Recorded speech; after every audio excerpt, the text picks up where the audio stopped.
जय श्री राधे राधे दोस्तों, आप सभी का आपके अपने YouTube चैनल अध्यात्म भक्ति में बहुत बहुत स्वागत है। आइए आज आप सब जानेंगे वर्ष 2024 में कार्तिक मास कृष्ण पक्ष में रमा एकादशी का व्रत कब धारण किया जा रहा है।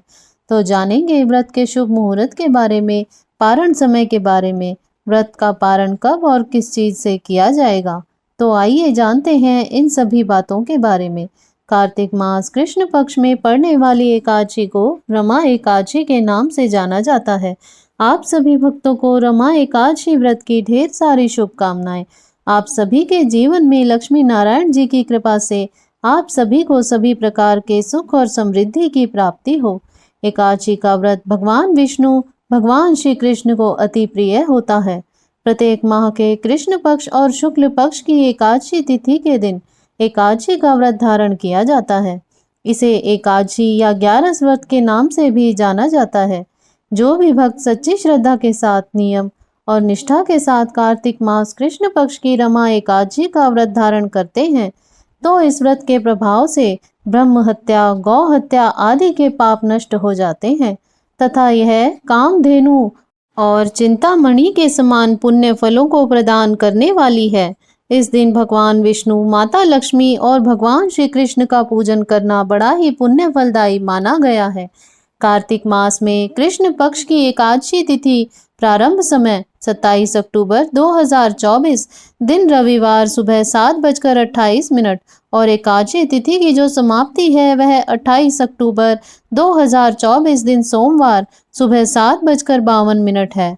तो हमें शुद्ध रूप से एकादशी व्रत के लिए जो समय प्राप्त हो रहा है वह समय 28 अक्टूबर 2024 दिन सोमवार को व्रत धारण करेंगे। एकादशी के व्रत में 10वीं तिथि के दिन से व्रत के नियमों का पालन अर्थात 27 अक्टूबर से व्रत के नियमों का पालन शुरू कर देना चाहिए।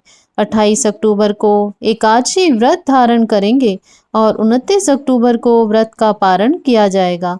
एकादशी व्रत का पारण हरिवासर का समय समाप्त होने के बाद करना चाहिए। हरिवासर का समय द्वादशी तिथि का पहला चौथाई हिस्सा हरिवासर का होता है। तो द्वादशी तिथि की जो समाप्ति है वह 29 अक्टूबर 2024 दिन मंगलवार सुबह 10:33 पर द्वादशी तिथि की समाप्ति है। तो व्रत का पारण 29 अक्टूबर 2024 दिन मंगलवार को किया जाएगा। पारण का समय सुबह 6:31 से सुबह 8:44 तक है। इस व्रत का पारण जो कि बिलव दलेल या तुलसी दलेल पारणम यानी कि बेलपत्र से या तुलसी के दल से व्रत का पारण किया जाएगा।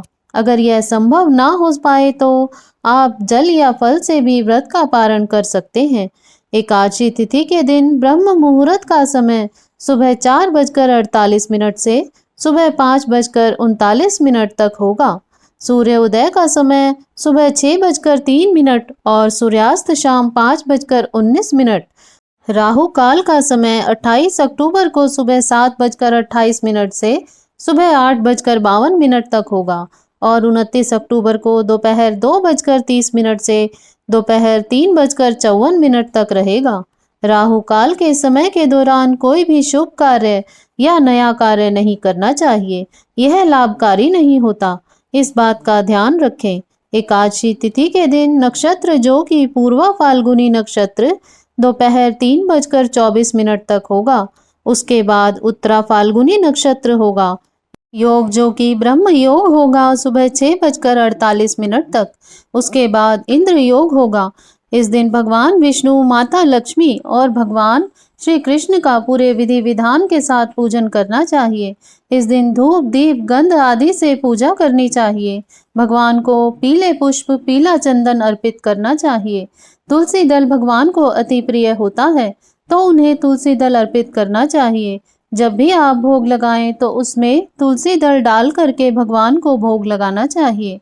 इस एकादशी व्रत में जो अन्न दान, वस्त्र दान, गौदान, स्वर्ण दान, छत्र दान, उपाहन दान, कंबल दान आदि का विशेष महत्व माना गया है। जो भी व्रती हैं उन्हें व्रत के दौरान शुद्ध और सात्विकता का पालन करना चाहिए, ब्रह्मचर्य का पालन करना चाहिए। व्रत के दौरान किसी के ऊपर क्रोध नहीं करना चाहिए। अपने मन में किसी के प्रति ईर्ष्या या द्वेष का भाव नहीं लाना चाहिए। एकादशी व्रत रखने वाले को दशमी तिथि के दिन सूर्यास्त होने से पहले भोजन ग्रहण कर लेना चाहिए। इस दिन शुद्ध और सात्विक आहार भोजन ग्रहण करना चाहिए। दशमी तिथि के दिन दशमी की रात्रि एकादशी व्रत का स्मरण करते हुए भगवान विष्णु के नामों का स्मरण करते हुए सोना चाहिए और एकादशी की सुबह ब्रह्म मुहूर्त में उठ करके नित्य क्रियाओं से निर्वृत्त हो करके गंगा नदी या घर के नहाने के पानी में थोड़ा सा गंगा जल मिलाकर स्नान करना चाहिए। वैसे कार्तिक महीने में गंगा स्नान का बड़ा विशेष महत्व माना गया है, तो जहाँ तक हो सके गंगा स्नान करें। गंगा स्नान नहीं कर पाए तो घर के नहाने के पानी में ही थोड़ा सा गंगा जल मिलाकर स्नान करें। माता गंगा का स्मरण करते हुए शुद्ध वस्त्र धारण करके व्रती को व्रत का संकल्प लेना चाहिए। भगवान सूर्य देव को अर्घ प्रदान करना चाहिए। भगवान का दिन रात्रि उपवास रहते हुए सुबह और शाम के वक्त पूरे विधि विधान के साथ पूजन करना चाहिए। जो उपवास नहीं रह पाते हैं, जिनका स्वास्थ्य सही ना हो, तो आप एक समय फलाहार ग्रहण करके व्रत को धारण करें। इस दिन भगवान का सुबह और शाम के वक्त पूरे विधि विधान के साथ पूजन करें। कथा का श्रवण करें। इस दौरान विष्णु सहस्त्र नाम, पुरुषोक्त आदि का पाठ या श्रवण करना चाहिए। कथा आदि का श्रवण करते हुए समय को व्यतीत करना चाहिए। इस दिन ओम नमो भगवते वासुदेवाय या श्री कृष्ण गोविंद हरे मुरारी आदि मंत्रों का जाप करते रहना चाहिए। इस प्रकार इस दिन भगवान का पूजन करके एकादशी की रात्रि जहाँ तक हो सके जागरण करते हुए समय व्यतीत करना चाहिए और द्वादशी तिथि की सुबह उठ करके स्नान करके शुद्ध वस्त्र धारण करके भगवान का पूजन कर लें। भगवान की आरती करें। इसके बाद ब्राह्मणों को भोजन करवाएं, ब्राह्मणों को दान और दक्षिणा दें और फिर समय के अनुसार व्रत का पारण करना चाहिए। इस प्रकार से व्रत को धारण करने से व्यक्ति के सभी प्रकार के पाप और ताप नष्ट होते हैं। यह व्रत कामधेनु और चिंतामणि के समान पुण्य फलों को प्रदान करने वाला है। इस दिन भगवान का पूरे विधि विधान के साथ पूजन करें, कथा का श्रवण करें, नाम कीर्तन करें, तो यह बड़ा ही पुण्य फलदायी होता है। तो आशा करती हूँ आपको यह जानकारी अच्छी लगी होगी। ऐसे ही ज्ञानवर्धक जानकारियाँ प्राप्त करते रहने के लिए, व्रत पूजा आदि के बारे में जानने के लिए, कथा को श्रवण करने के लिए यदि आप हमारे चैनल पर पहली बार आए हैं तो चैनल को सब्सक्राइब कर लें ताकि आने वाली वीडियो की नोटिफिकेशन आपको समय से मिलती रहे। वीडियो को लाइक करें, शेयर करें। सुखी रहें, स्वस्थ रहें। जय श्री राधे राधे।